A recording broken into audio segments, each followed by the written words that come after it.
Hari ini saudara, sesuai dengan tema acara kita Hari Pentakosta, saya ingin menyampaikan firman Tuhan tentang meterai Roh Kudus. Tentang Roh Kudus, ya. Beberapa waktu yang lalu sebenarnya saya sudah jelasin pada kita bahwa salah satu fungsi Roh Kudus atau yang diberikan Tuhan bagi kita Roh Kudus adalah sebagai meterai. Tapi saya ingin ingatkan kembali Efesus pasal 1, saudara. Kalau saudara masih ingat khotbah saya kalau nggak salah minggu lalu atau 2 minggu lalu, terpujilah Allah dan Bapa Tuhan kita Yesus Kristus yang dalam Kristus telah mengaruniakan kepada kita segala berkat rohani di dalam sorga. Jadi saudara, di dalam sorga ada berkat rohani, tapi yang dikaruniakan kepada kita melalui Yesus Kristus atau di dalam Yesus Kristus. Saya ingin ulangi saudara, kekristenan itu memang nggak bisa dipungkiri kristosentris, berpusat pada Kristus. Jadi kalau saudara mengaku Kristen, saudara harus juga mengakui ya Kristus, Yesus itu Tuhan saudara. Dan gak usah malu, gak usah sungkan dengan itu. Memang itu faktanya begitu saudara. Ya. Dan apapun yang Tuhan berikan bagi kita, termasuk berkat-berkat rohan dalam sorga, itu diberikan di dalam Yesus. Kalau saudara masih ingat di minggu-minggu lalu saudara, saya katakan pada kita, ada tiga berkat besar yang dalam sorga yang diberikan bagi kita. Yang pertama adalah Allah memilih kita dalam Yesus Kristus. Masih ingat? Yang kedua, Allah menebus atau mengampuni kita dalam Yesus. Dan yang ketiga, Roh Kudus diberikan kepada kita sebagai meterai. Nah, karena itu saudara, saya hari ini ingin fokus kepada yang ketiga tentang Roh Kudus. Di dalam Dia kamu juga, karena kamu telah mendengar firman kebenaran, yaitu Injil keselamatan. Injil keselamatanmu. Di dalam Dia kamu juga ketika kamu percaya dimeteraikan dengan Roh Kudus yang dijanjikannya itu. Jadi tema khotbah hari ini saya ambil ayat ini. Dimeteraikan dengan Roh Kudus, meterai Roh Kudus. Saudara pasti paham apa arti meterai, saudara. Di dunia kita masa kini meterai itu nggak bisa terpisahkan. Kalau saudara buat perjanjian, saudara buat pernyataan, saudara transaksi yang ingin mengikat, saudara tempelin meterai. Betul? Artinya apa? Ini sah. Saudara berarti melibatkan negara. Aspek legal ada di situ ketika ada meterai. Nah saudara-saudara, Alkitab menggunakan itu juga untuk mengatakan bahwa ketika saudara percaya pada Yesus, Roh Kudus berdiam dalam diri saudara, tinggal dalam diri saudara sebagai meterai. Sebagai jaminan. Meterai itu dikatakan di sini dan Roh Kudus itulah jaminan bagian kita sampai kita memperoleh seluruhnya. Seluruhnya apa? Berkat rohani di dalam sorga. Dan saudara tahu, berkat rohani dalam sorga tidak mungkin kita nikmati sepenuhnya kalau kita masih di bumi. Kalau belum bersama dengan Tuhan. Tapi setidaknya ada banyak hal yang bersifat rohani yang Tuhan berikan bagi kita yang ada di bumi. Karena itu saudara-saudara, doa yang diajarkan Tuhan Yesus, dia mengatakan apa? Berdoalah demikian. Salah satunya adalah datanglah kerajaanmu, terus jadilah kehendakmu di mana? Seperti di surga. Jadi yang Tuhan mau adalah di bumi ini kita, kerajaan surga ada dalam diri kita. Hal-hal yang rohani dalam surga ada dalam diri kita. Walaupun masih di bumi, saudara. Karena itu saudara, jangan katakan namanya masih di bumi Pak, masih ini. Iya justru karena di bumi lah. Doa Tuhan Yesus diajarkan demikian. Jadi Roh Kudus itu jaminan bagian kita yang masih di bumi ini sampai kita nanti memperoleh seluruhnya. Yaitu apa? Penebusan yang menjadikan kita milik Allah. Jadi saudara tahu, hidup kita ini sebagai orang Kristen, sejak kita percaya pada Yesus, maka terjadi perkembangan, pertumbuhan iman kita mengarah kepada kepenuhan Kristus. Jadi potret kita itu adalah Yesus Kristus. Tuhan akan membawa kita, sifat-sifat kita, karakter kita semakin menyerupai Yesus. Saudara, banyak cerita kita dengar misalnya, orang-orang yang rajin ke gereja, ataupun mulai serius ikut Tuhan. Kalau ketemu teman yang lama, orang katakan, wah kamu beda sekarang ya. Dia gak sadar, apa bedanya? Ya kamu dulu begini, sekarang jadi begini ya. Jadi saudara-saudara gak pernah sadar bahwa terjadi transformasi dalam hidup saudara yang memang selalu ikut Tuhan. Beribadah pada Tuhan. Itu karena apa saudara? Karena memang roh Tuhan itu mengubah hidup saudara hari demi hari, hari demi hari, hari demi hari. Sampai kapan? Sampai nanti penebusan yang menjadikan kita milik Allah. Sampai kita dimuliakan bersama dengan Tuhan. Nah karena itulah saudara, selama kita di bumi ini, Yesus tidak biarkan kita sendiri. Mari kita coba belajar bahwa Roh Kudus yang saya maksud apa?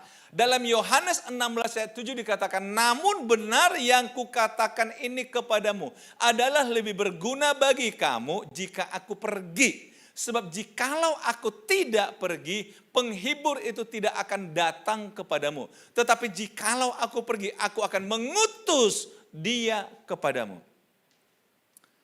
Jadi saudara, hari Kamis 10 hari yang lalu kita peringati Yesus naik ke surga. Dan 10 hari lamanya murid-murid disuruh tunggu di Yerusalem ya. Kamu jangan kemana-mana dulu. Sampai kamu terima janji Allah. Dan barulah hari ke-50 atau 10 hari setelah Yesus naik ke surga, maka Roh Kudus itu diberikan. Roh Kudus diberikan. Karena Yesus mengatakan apa? Ada lebih baik bagi kamu, lebih berguna bagi kamu kalau aku pergi. Saudara-saudara, mungkin kita berkata, kalau hanya Roh Kudus kan itu kayaknya nggak nyata banget gitu, nggak kelihatan, terlalu supernatural. Tapi kalau pribadi Yesus ada kan langsung kelihatan. Tapi saudara tahu, Yesus sebagai manusia, dia dibatasi oleh ruang dan waktu. Karena hidup dalam daging. Bisa dipahami saudara? Coba bayangin, kalau dia hanya di seputaran Yudea, Yerusalem, Indonesia kebagian apa? Nggak ada. Karena Yesus dibatasi ruang dan waktu. Berandai-andai deh kita, katakan Yesus nggak kembali ke sorga. Kalau kita mau ngundang ke Indonesia, kira-kira undangan itu berapa tahun sebelumnya baru direspon. Ini berandai-andai aja.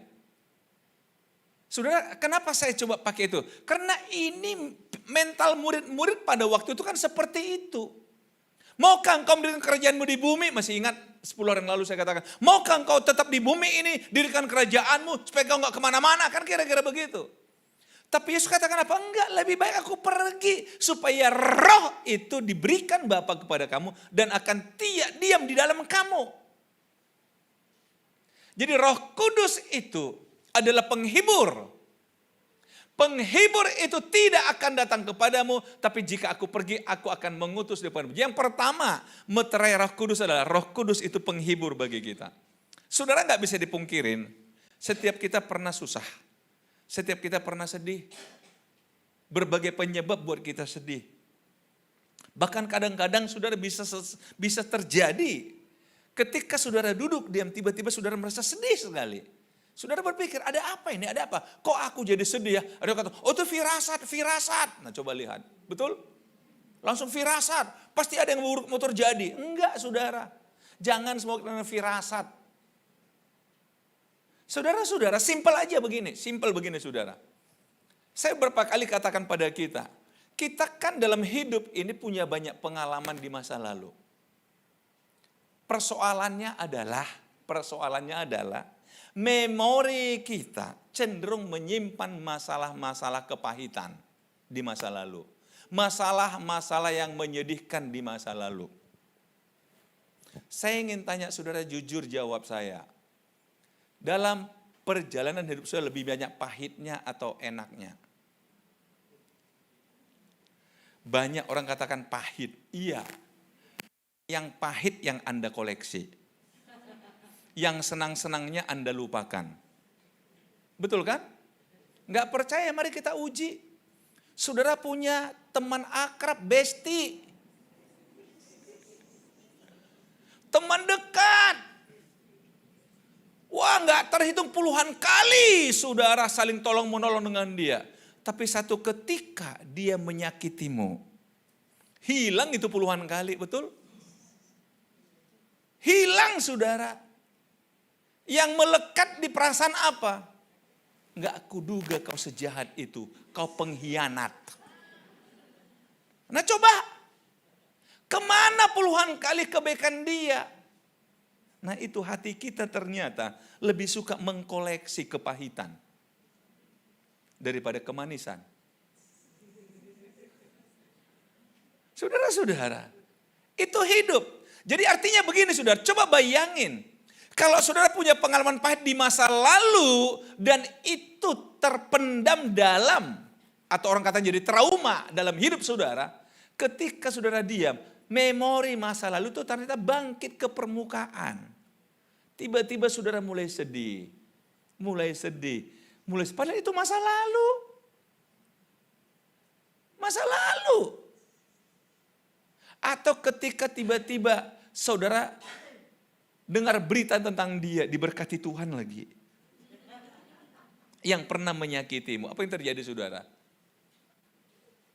Kenapa? Karena saudara nggak menyelesaikan masa lalu. Nah dalam kondisi itulah saudara perlu Roh Kudus menghibur saudara.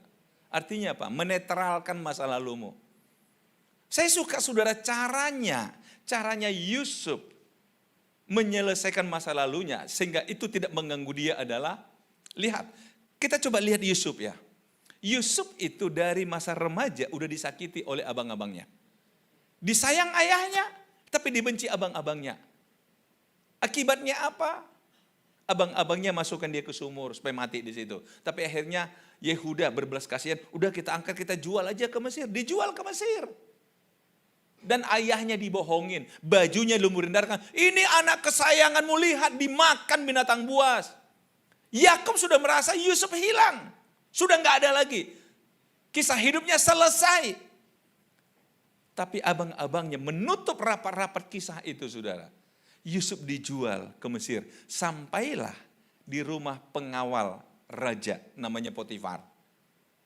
Dia bekerja di sana sebagai budak saudara. Tapi dia tidak mau sakit hatinya mempengaruhinya. Dia berkarir di sana.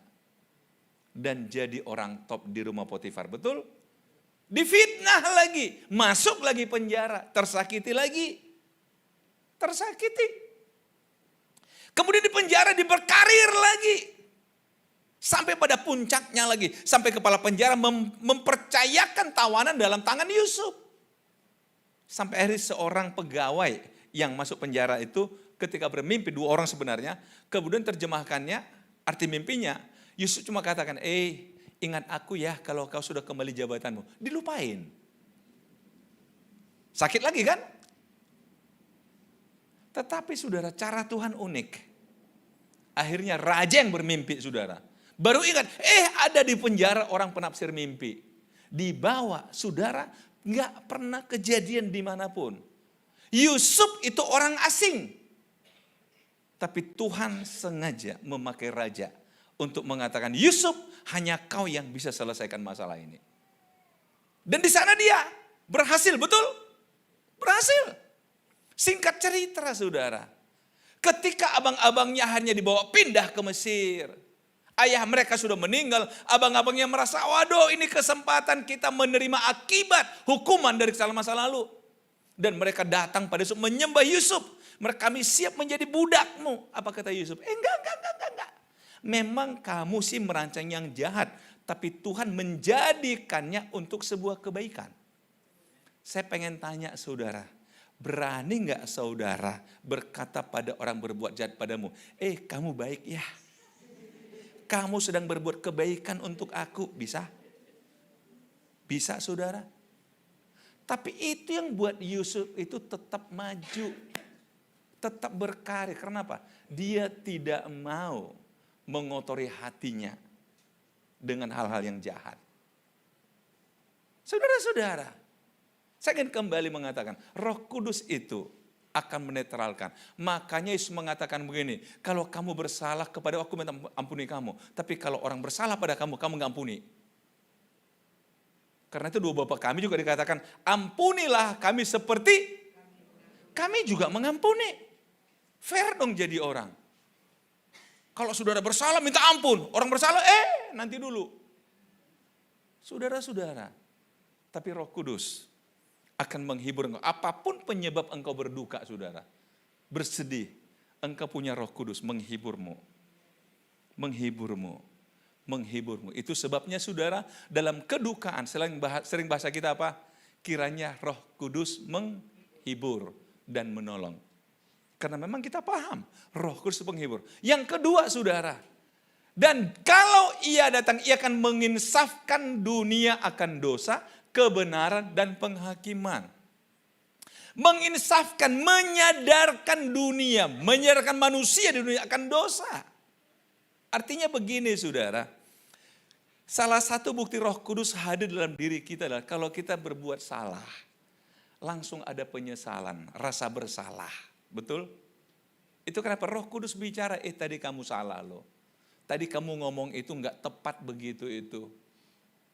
Atau ketika saudara membuat keputusan yang keliru, Roh Kudus ingatkan, sadarkan, kamu tadi keliru. Betul enggak saudara?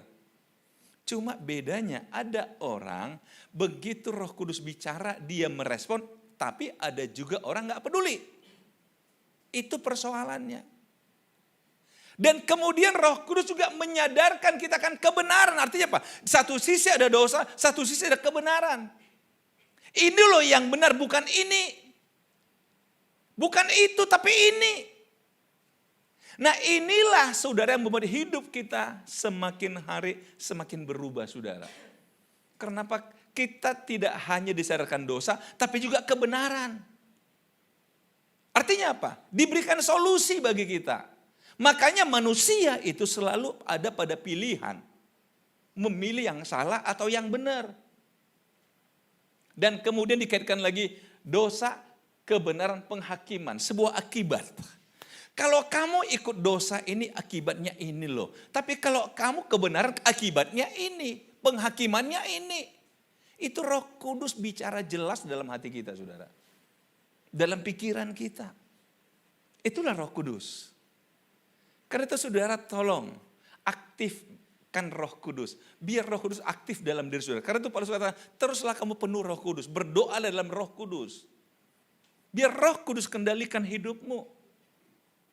Karena itu saudara, ketika saudara seorang diri, daripada baca WA yang enggak saudara.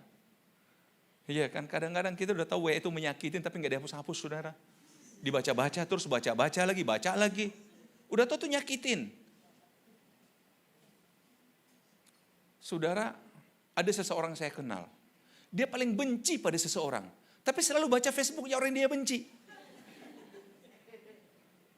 Akhirnya apapun yang terjadi itu dia sakit hati. Saya bilang, ya ampun, ngapain kamu? Udah unfollow aja sama dia. Ya tapi aku pengen tahu beritanya. Ya udah rasain. Udah kadang-kadang kita udah tahu kita nggak suka dengan komentar, tapi tetap follow. Setiap hari dibuka kayak renungan pagi. Saudara-saudara. Tapi cobalah. Ayo. Daripada begitu kan bagus. Atau ketika saudara ada sesuatu rasa-rasa gimana kan. Terima kasih Tuhan. Terima kasih Tuhan Yesus. Saudara bicara itu kan gak perlu banyak waktu. Ketika sudah berdiam diri perasaan saudara terganggu. Saudara perlu menghibur katakan Tuhan Yesus tolong saya. Saya gak mau dikuasai perasaan ini. Kalau saudara mungkin susah buat pilihan katakan Tuhan Yesus Roh Kudus tolong saya. Supaya saya gak salah membuat sebuah keputusan. Saudara masih ingat gak? Nehemia. Ketika dia menghadap raja, mukanya sedih. Raja katakan, Nehemia ada apa denganmu? Kamu kan gak sakit? Enggak. Tapi kok sedih? Saudara depan raja, dia masih sempat berdoa. Maka berdoalah Nehemia. Betul? Enggak berarti sebentar raja, aku berdoa berlutut. Enggak perlu saudara. Dia cuma duduk barangkali. Hanya perlu berapa detik dia berdoa, Tuhan tolong saya. Tuhan berikan saya kata-kata yang jelas. Untuk sampaikan pada raja. Akhirnya dia sampaikan apa saudara? Bagaimana hambamu tidak sedih? Karena bangsaku ada dalam kehinaan. Hah? Apa yang terjadi? Terjadi diskusi. Saudara lihat. Kalau saudara baca Nehemia itu luar biasa kisahnya. Seorang tawanan, tapi ditugaskan ke tempat dari mana dia diambil. Dengan beberapa surat-surat sakti, saudara. Roh Kudus akan penghakiman. Dan yang ketiga, saudara, demikian juga dalam Roma pasal 8:26. Demikian juga Roh membantu kita dalam kelemahan kita. Sebab kita tidak tahu bagaimana sebenarnya harus berdoa. Tapi Roh sendiri berdoa untuk kita kepada Allah dengan keluhan-keluhan yang tidak terucapkan. Saudara, bukan kita nggak pintar berdoa. Tapi seringkali kita kayaknya untuk ngadu sama Tuhan pun rasanya nggak berani. Atau kadang-kadang ketika terlalu banyak pergumulan kita sampai-sampai hanya bisa berlutut di depan Tuhan, barangkali melipat tangan, hanya bisa berurai air mata, bagi ibu-ibu khususnya. Udah nggak ngomong lagi. Tapi saudara tahu, dalam kondisi itu Roh Kudus berdoa untuk saudara, untuk keluhan yang tidak terucapkan. Bisa terjadi saudara, tiba-tiba saudara, loh saya kayaknya gak pernah berdoa loh untuk hal ini. Tapi kok tiba-tiba Tuhan berikan ya. Memang ini pergumulan saya, tapi saya tidak berdoa loh. Tapi Tuhan berikan. Karena apa? Roh Kudus berdoa untuk saudara. Karena itu saudara-saudara yang kasih Tuhan, 3 hal ini saudara peganglah, meterai Roh Kudus di hari Pentakosta ini. Kita punya Roh Kudus yang memberikan berkat rohan dalam Yesus Kristus. Yang pertama apa? Dia menghibur. Menghibur engkau dalam segala masalahmu. Dan yang kedua, dia menyadarkanmu, menginsafkanmu ketika engkau berbuat hal-hal yang keliru. Karena itu saudara, kalau ada diingatkan Tuhan, jangan keraskan hati. Kan bagus saudara, kalau orang lain ingatkan kita kan kita tersinggung. Tapi kalau Roh Kudus ingatkan kita mau tersinggung? Kan enggak. Bersyukurlah kalau Roh Kudus ingatkan. Dan yang ketiga, Roh Kudus itu berdoa bagi saudara untuk keluhan yang tidak terucapkan. Amin. Tuhan Yesus memberkati.